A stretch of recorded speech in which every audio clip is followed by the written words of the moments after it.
I'm gonna talk about this book. Not all the stories, only some stories, because honestly, I didn't read most of them. Let's see here. Of all of these stories, I've read 6, and there are 13 stories in total. I'm not gonna like review the whole stories, the whole book, but I'm just gonna talk about some of the stories that I liked. And overall, this book is like really good and really weird. Or I don't know, I thought some stories were just too strange for me to understand. I don't know about like I'm from a different culture than her culture. So Sayaka Murata is from Japan. I'm from the Middle East. I don't know anything about the culture. I have read a lot of Japanese stories, and I do kind of follow a lot of the culture, and I'm obsessed with the way they do everything. But I'm not from this culture, so I can't really judge most of the stories. Maybe to other people they make more sense, but to me I thought they were really a little messed up and strange. But then again, I come from a different culture, so I can't really judge this book for what it is, but I think it does reflect a good sense of society, and it's really interesting the things that she wants us to think about in this story, in this story collection. So basically, the book kind of revolves around these people that they're kind of discussing why is something normal and why is something not normal, which is a theme that Sayaka Murata kind of goes through all her books. If you've read any of her other books, you would know like she kind of dives deep into this theme of why is something normal and why is something not normal. So let's go through the collection of stories. I like this story. It's about it's kind of messed up. If you don't like body horror and gore and stuff like that, you might not like this story. Like there's cannibalism in this kind of. This one's about how when someone dies, they turn the people's skeleton and stuff like that into furniture, which is really and like clothes and stuff. So they use human hair and clothes and stuff, and skin, and it's really disgusting. But it's interesting. Like she's trying to kind of say that how come we can do this to animals but not to humans, and she's trying to make that point. Most of the time I was disgusted by the idea, but then it's she's trying to make a point, and it's really kind of interesting to read, even if it was kind of nasty to read. I really like this story, and I want to talk about it. I'm sorry, I'm going to spoil most of these stories for you if you haven't read this book. It's this story is about, but I really want to talk about these stories, so that's why I'm making this video. And I have a couple of points I want to make, and honestly, like it's a really interesting conversation piece, and that's the whole point of fiction, is for us to all kind of have different opinions and different like I took away certain things from this book that someone else might not have taken away, so I'm trying to discuss what I thought of this book. But this story is about how different people have different taste preferences for food. For example, I like certain food, someone else might like something else, and this weird notion that we all have to eat from the same food at the dinner table. But she's trying to make that point. I don't agree with her personally.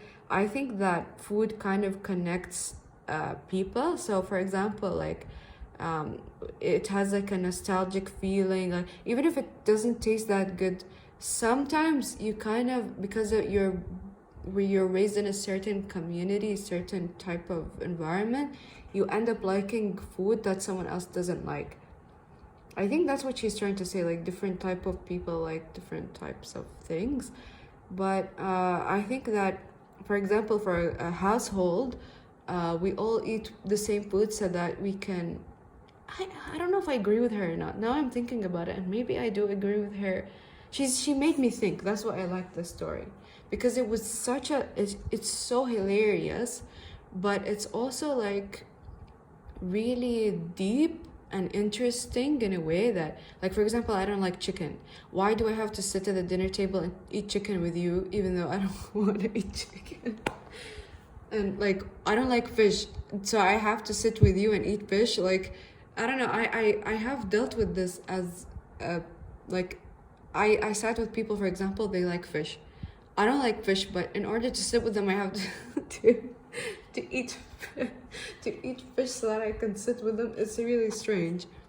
I guess I get what she's trying to say now that I'm thinking about it like deeply. At first I was I was going to say I don't agree with her and stuff. Now I'm thinking about it and I kind of do agree with her. Okay.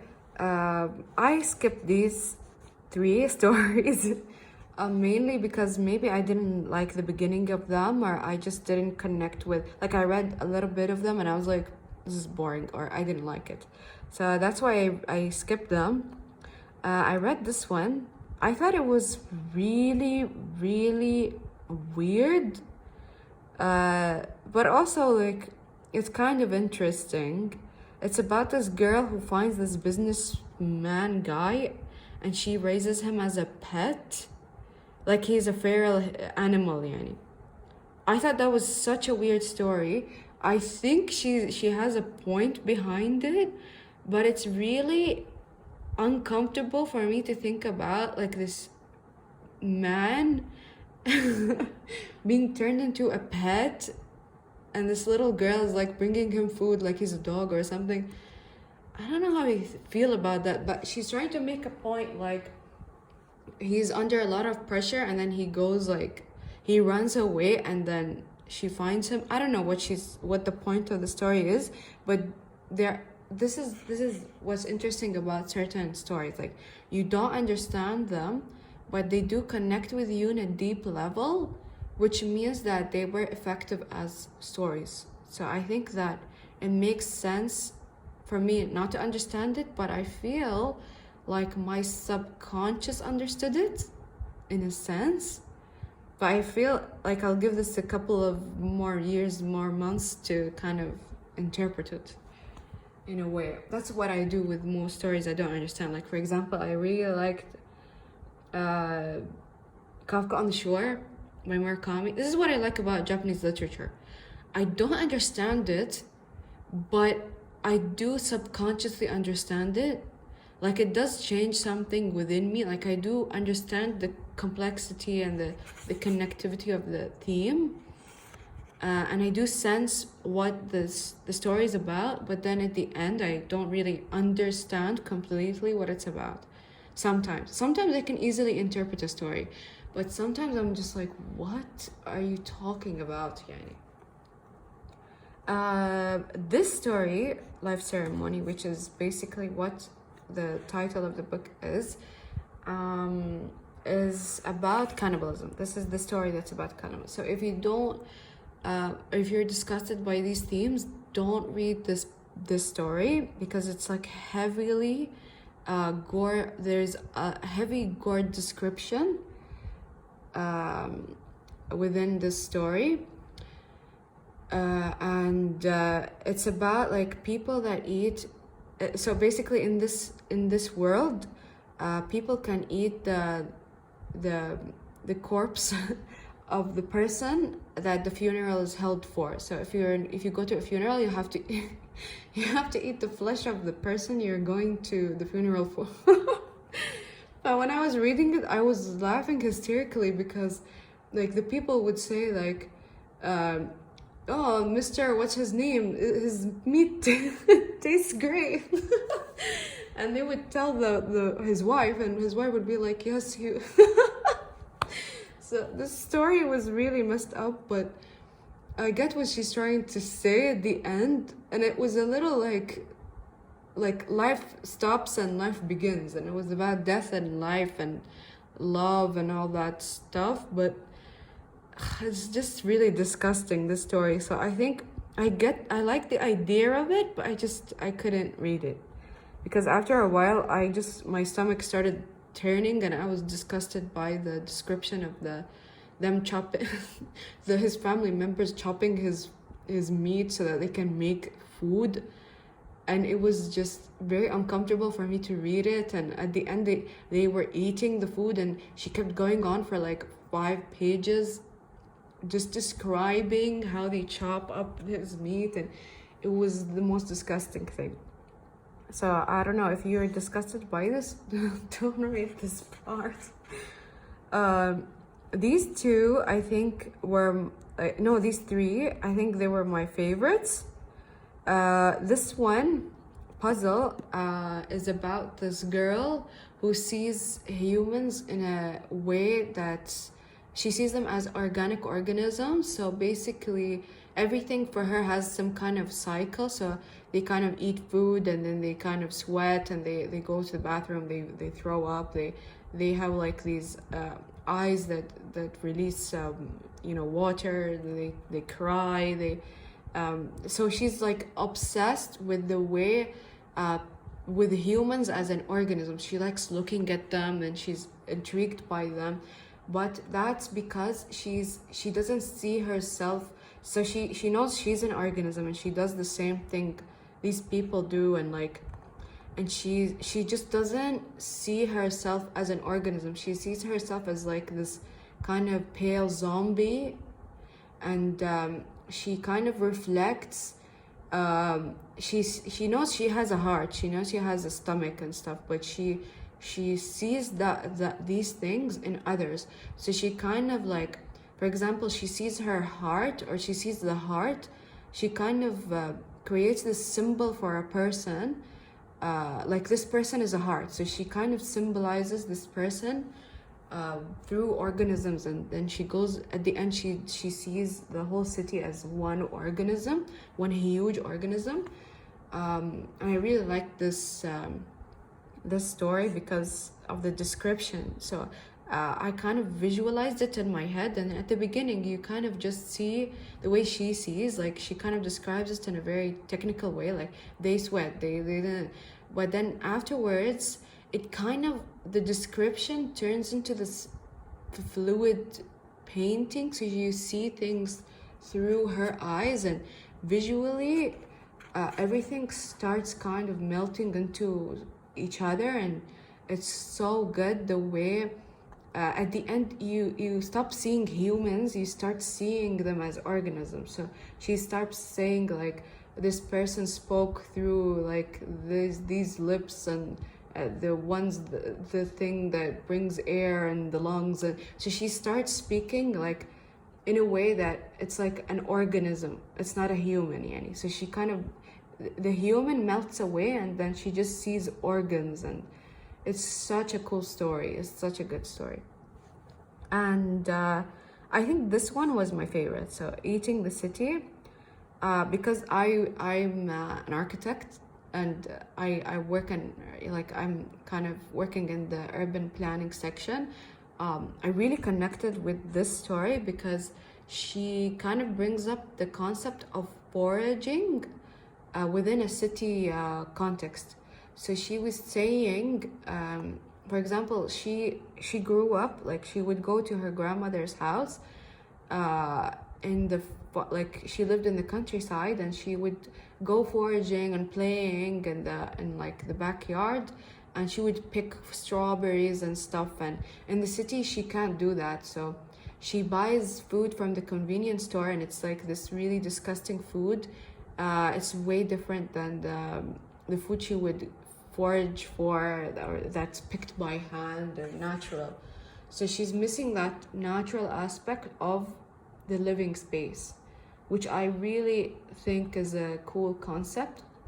I wish that urban planning in the future could have some kind of foraging aspect. So since a lot of cities in the Middle East, for example, they're trying to kind of implement this modern design, and basically new urban planning integrates a lot of plant life and a lot of forest design and landscaping. So it would be really cool to see how foraging could be a part of that living space. And how, for example, we could create new jobs for people like farmer within the city life. So I don't know, I'm thinking about all the possibilities of foraging within a city. That's why I really love this story. It's so good.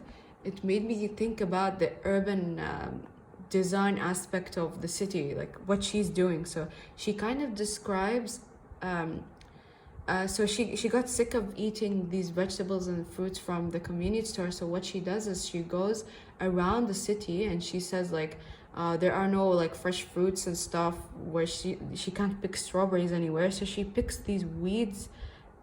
She starts foraging for weeds, and she's like she kind of says like it's basically her entire life. Like after she gets out of work, she goes into like the streets and stuff, and she thinks like a feral animal. So she's like, she knows all the foraging spots in the city. So there's another level to the city, to her perception of the city, that we didn't, that like it changes from the beginning of the story. So she sees the city as a normal person, but then like when she started foraging, she started kind of seeing streets for their foraging potential. So she would go to a certain route because she's like, oh, today I'm in the mood for this weed, which I thought was really cool. Like from a design perspective, I was thinking about how food could be foraged within a city, and how that would kind of create a new way of using the city, roads and stuff, which is really cool. It's a sustainable way of living, and it's kind of going back to the natural way of life. And I really like this. I want to go deeply within this way of thinking. I hope someone could implement this. And the last story, because I didn't really like the story, I read the beginning and I skipped it. This is the last story that I'm going to talk about. This story is about how your personality changes within different groups. So basically, like I should change.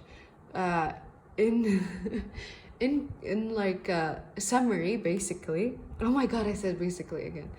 So the girl in the story, she changes her personality based on the community she's with. So she's like princess, and she's a tomboy, and she's like this mysterious girl with certain people. And I thought it was normal at first that she changed her personality. I thought it was normal, but the way people reacted in the story made me think, oh, she's exaggerating her personality to an extent that people are like, they think she's fake. But I think she's just an actress. Like that's her way of kind of reflecting the world and how she can add to the community, and it's not a bad thing. But some people in the story, they were kind of put off by her fakeness. They think that she keeps changing her personality based on who she's with, but that's who she is. It's, I don't know, I don't think it's a big deal. I know a lot of people who are who are like this. Personally, I don't relate to her because I feel like I feel like I'm genuinely myself. I don't know how to become another person to please someone else or to kind of fit in anywhere. I feel like I'm genuinely myself, but I change the way I speak to certain people. So with elders, I would speak different. With kids, I would speak differently. But I'm always myself. Like I always like certain things. I always dress a certain way. But then some people think of me like this, some people think of me like this. I'm kind of like different, but I am genuinely like the same. So I don't know if I relate to her, but what I liked about this story is that her friend was kind of bothered by this fakeness that she has, or this kind of elastic personality that she has. So her friend suggested that she has like another sixth personality that's kind of, she could pretend like it's her actual personality. Like everyone's gonna be like, why you fake, what's the real you, who's the real you. And then she could come up with this personality. And then she told her that you, like, people don't like when it's like the truth is positive. They always think that the reality is ugly, so you have to choose a really ugly personality to be your base personality. And I thought that was really cool, because that's kind of truthful. Everyone kind of expects everyone to have this dark side, and of course that would be the reality of it. But then she kind of tells someone that she cares about how she kind of projects this personality to this person, and this person kind of accepts this personality. But then this person changes the way that they kind of react to her. So she's like, I'm never gonna see this person the way I saw this person before, because I changed the way my personality is to them. So she's upset by when she showed this person her true self. They kind of accepted this personality that she made up so that they can accept her. So she's lying to become accepted again. But then this person thinks that it's her real personality. So she kind of made up a reason for why she has these fake personality. She just does this, and she says, I don't have like a base personality. I don't have an actual personality. I'm always like different with everyone else. So I need an actual personality. But then, I don't know, I can't relate to this, but I was really upset by how the ending went. Like how when she actually showed this person like her sixth personality that she made up so that they can accept her, she was accepted, but it wasn't her real personality. It's such an interesting concept. So she makes you think so much about like perception and how people view you, and about like society, and how there are certain rules that if you follow, literally people will accept you. So it's just such an interesting thing. You have to know how to play the game so that you can be an actual human being, which is really weird to think about. That's kind of the underlying theme of the whole book. Is this like, how come this wasn't okay 20 years ago and now it's okay? And like everything keeps changing and everyone keeps changing their mind. So what's the point of following the rules when or like maybe you should follow the rules so that you can just be accepted. But she's saying that it doesn't make sense that we should follow something that doesn't make sense because it keeps changing. So her base theme is like everything changes and people's perception of each other changes, and what's normal now is not going to be normal in like 30 years. So why should we follow a certain trend? But I think that we should kind of follow the way the majority thinks sometimes, so that we can play the game, so that we can grow as a society, like as a community, like for example as a country, or as like a group of people. And like we can add our own, if we think something is stupid, maybe we can change it, but like most likely these things are like wildfire, I think is a good example. I don't know, they're like they spread like a virus. So what's trendy now is not gonna be the same thing as later. You can't control what people will be now and what people will be later.